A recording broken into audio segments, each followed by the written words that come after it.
Well, here in New York, Donald Trump is not expected to appear at his New York fraud trial today after spending the first 3 days in court. He actually flew back to Florida yesterday, but not before he once again attacked the judge and New York Attorney General Letitia James. Take a listen.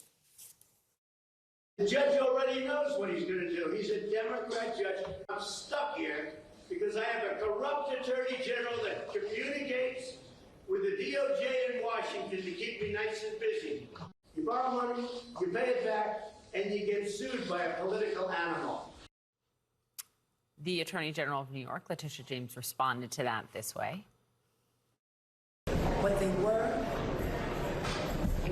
comments that unfortunately fomented violence, comments that I would describe as race baiting, comments unfortunately that appeals to the bottom of our humanity. And I will not sit idly by and allow anyone to subvert the law. And lastly, I will not be bullied.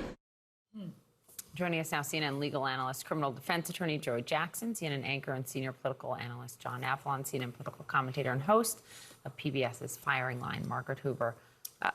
Just to the law of it, this is different than the sanction put on Trump because of, and the warning from the judge about the attack on his clerk.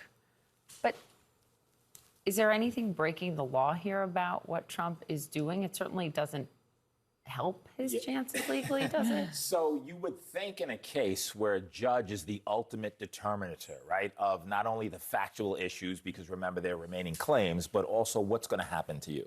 What's a receiver of your business going to look like to dissolve your assets? What is the issue as it relates to the penalties and fines going to be, right? Those are significant. Will you have your business license? So you would think in that context that you would really behave yourself or not be so inflammatory, but I guess he can't help it. Now, as it relates to certainly the gag order, it's not a technical violation because the gag order related, of course, to the clerk, but it's just not the decorum. The interesting thing to me, Poppy and Phil, is whether this judge uses that in the case itself. What do I mean?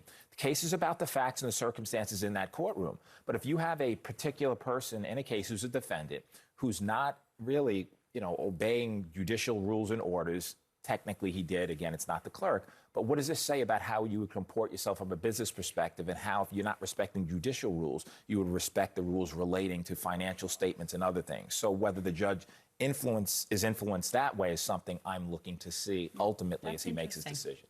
Margaret, I think it was interesting that the Attorney General fired back yesterday. She spoke before the trial started. It had been there, and there's the amazing picture of her kind of sitting behind the former president, looking at him in the courtroom.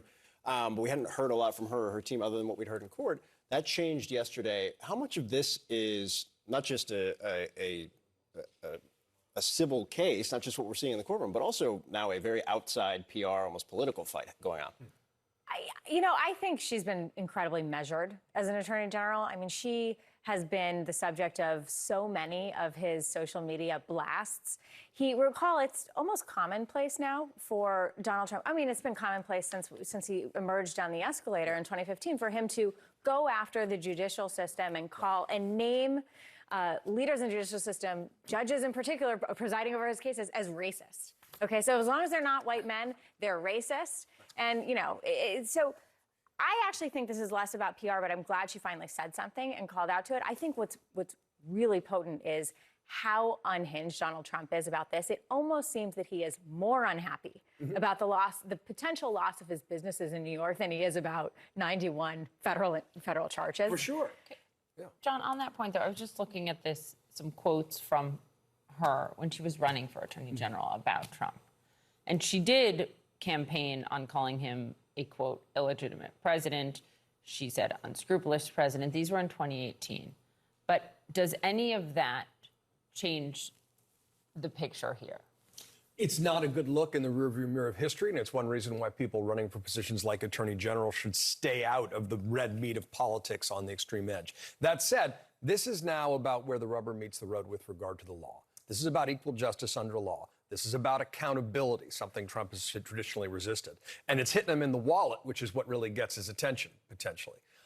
Trump's he's not about decorum. He's about playing to the court of public opinion and trying to play the refs. What's significant here is it's not going to work because it's not even a jury trial.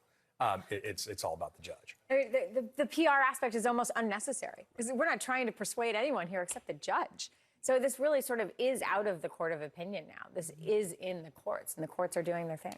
It's amazing to try and the person you need to persuade to just attack him repeatedly over and over again with like visceral rage.